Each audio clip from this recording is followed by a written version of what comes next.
Здравствуйте, дорогие мои друзья и коллеги-саксофонисты. Меня зовут Сергей Колесов, и мы совместно с компаниями Yamaha и D'Addario продолжаем уроки видеошколы саксофона. Сегодня тема нашего урока – это штрихи.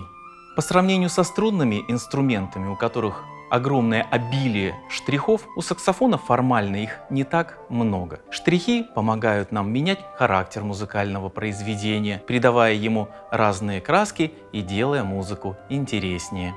Базовыми штрихами на саксофоне являются штрихи легато и деташе. О них мы сейчас и поговорим. Итак, легато. Что же такое легато? Дословно этот термин переводится как «связано». Вообще я за то, чтобы переводить любые термины дословно. Если вы не знаете точного значения, или сомневаетесь, или вам кажется, что вы знаете, не поленитесь, откройте словарь, залезьте в интернет, посмотрите значение этого термина, и тогда вам многое будет ясно. Что же мы связываем? Связываем мы, конечно же, звуки друг с другом. Для чего? Для того, чтобы из звуков получились мотивы, из мотивов фразы, из фраз предложения, и чтобы у нас получилась единая мелодия. Как мы это будем делать? Как мы уже говорили в предыдущих занятиях, самым главным на саксофоне, как и на других духовых инструментах, является выдыхаемая струя воздуха. Именно с помощью ее и происходит соединение звуков друг с другом. А указанием к применению штриха легато является лига, которую вы все видели и знаете. А сейчас я покажу пример соединения звуков на примере постепенного движения в простейшей гамме соль мажор. Прежде чем играть гамму, определитесь, пожалуйста, в том движении, в котором вы будете ее играть. Я буду ее играть половинками, да, на два удара на один звук.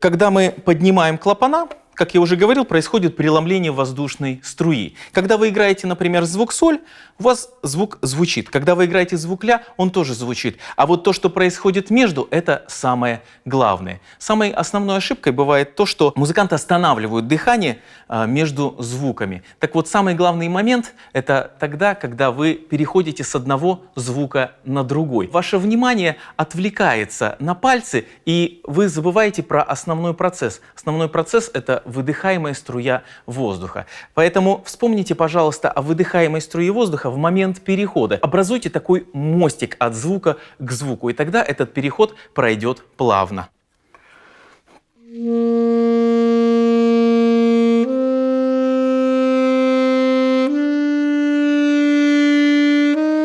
И еще у меня такое пожелание – это организовать дыхание. Вот когда вы играете половинками, определите количество звуков на одно дыхание, которое вы исполняете. Если это 4, пусть это будет 4. Если 8, пусть это будет 8, но вы соблюдайте, пожалуйста, кратность этих звуков. Да, не так, что вы сначала после 3 взяли дыхание, потом после 5, потом после 2. Определите то количество звуков и соблюдайте этот интервал. Следующий штрих – это деташе. Деташе дословно, буквально означает «разделять». Как исполняется данный штрих? Принцип исполнения этого штриха практически ничем не отличается от легато.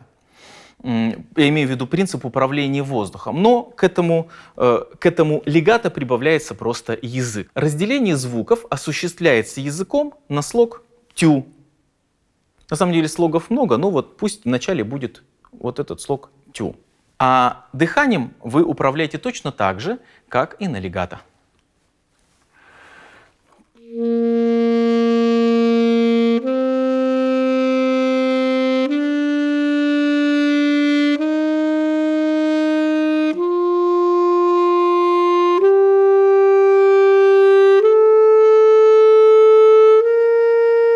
Вы делаете также дыханием мостики, а язык подключается в самый момент перехода от звука к звуку. Определите, пожалуйста, зону языка и зону трости там, где происходит соприкосновение, и соблюдайте однородность.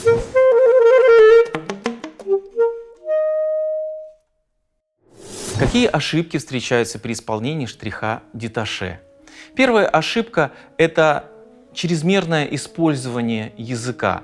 То есть, когда неопытные саксофонисты начинают очень сильно колотить языком по трости, получается такой звук, тем самым они разбивают начало воздушной струи, атаку. Запомните, пожалуйста, что атака должна быть очень аккуратной. Следующая ошибка – это когда во время работы языка у вас перестает работать дыхание. Запомните, пожалуйста, что выдох – это самое главное. Меньше языка, больше дыхания. Происходит это потому, что наше внимание переключается на остальные процессы, а процесс выдоха не является естественным. Пройдет очень много времени, прежде чем процесс вот этого выдоха станет для вас натуральным. Третья ошибка – это чрезмерное размахивание языком. Это видно всегда вот по этому месту, потому что такое происходит клокотание. То есть вы делаете атаку, потом очень далеко убираете язык. Вот такое движение происходит. Очень большая, широкая амплитуда языка. Не нужно убирать язык назад. Держите язык ближе.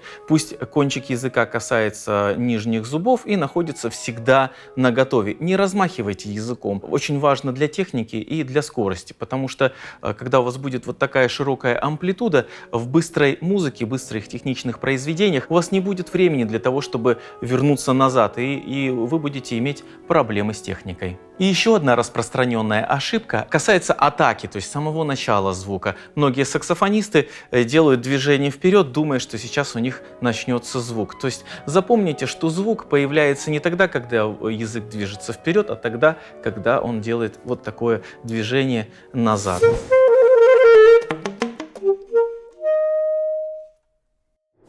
Следующий штрих – это стаккато. Также предмет многих заблуждений музыкантов. Как только не переводят этот термин, на самом деле он переводится как «коротко». А означает он буквально следующее. Усредненно, если мы возьмем за единицу времени один звук, то тянется он ровно половину. Грубо говоря, если у вас четверть стаккато, то тянется она примерно 1/8. Или если у вас стаккато 1/8, то тянется она примерно 1/16, ну, больше или меньше. Очень часто стаккато переводят как отрывисто или остро, но это все же имеет отношение больше к характеру исполняемого произведения, потому что стаккато может быть остро, а может и не быть остро, может быть отрывисто, а может быть и не очень отрывисто. Поэтому запомните, пожалуйста, что стаккато — это коротко. Сейчас я покажу и расскажу про технику стаккато на примере концерта Глазунова, на примере фрагмента концерта Глазунова. Вот этот стаккатный момент.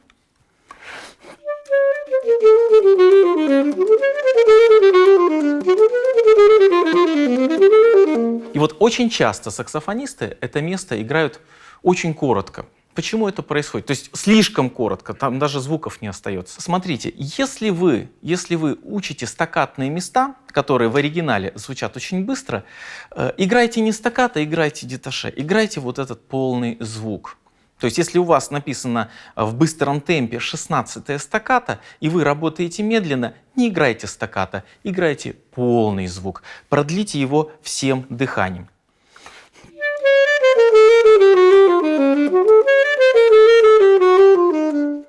Почему? Потому что если вы возьмете в медленном темпе вот этот звук за единицу времени, то сама атака, начало звука, у вас занимает определенное время тоже. И если, например, звук у вас тянется вот так, да, вот такое количество, то атака у вас занимает вот такое количество. Как только вы укорачиваете звук,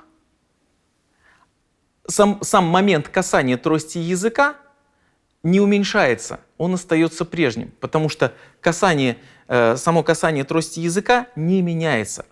Вы и в этом темпе касания, и в этом темпе тоже касание.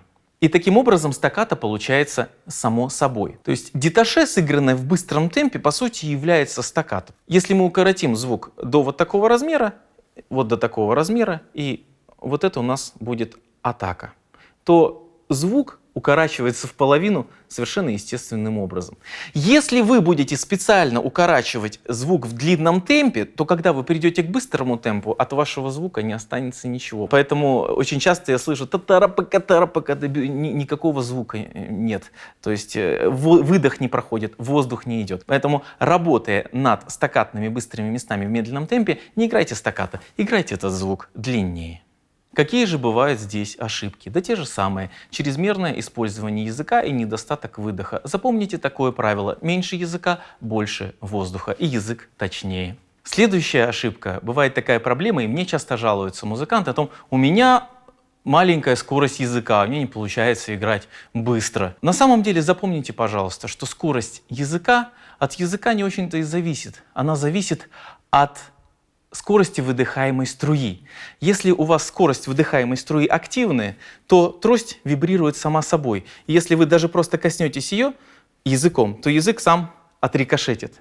То есть вам не нужно делать специально какое-то вот такое затяжное движение или стараться делать языком. Вам нужно обратить внимание на выдох и снять нагрузку с языка.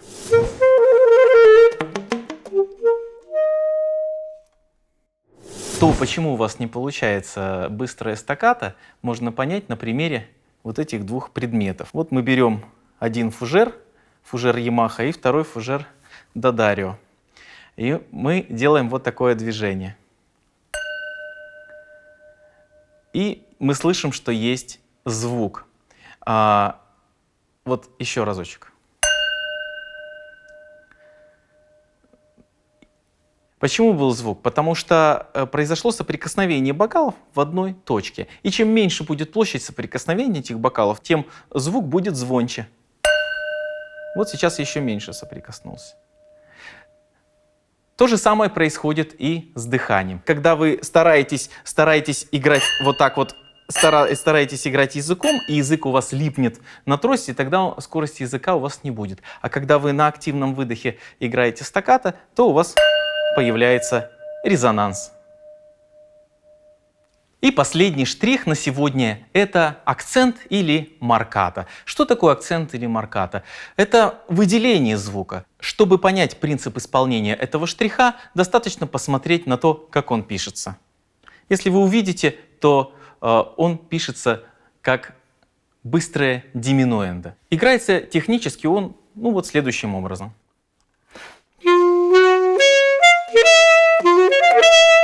То есть я выделяю сейчас каждый звук. Что здесь самое главное? Самое главное здесь, опять же, не язык, а дыхание. Все действия со звуком мы выполняем в первую очередь с помощью выдоха. Язык нам обязательно нужен, но он играет вспомогательную роль.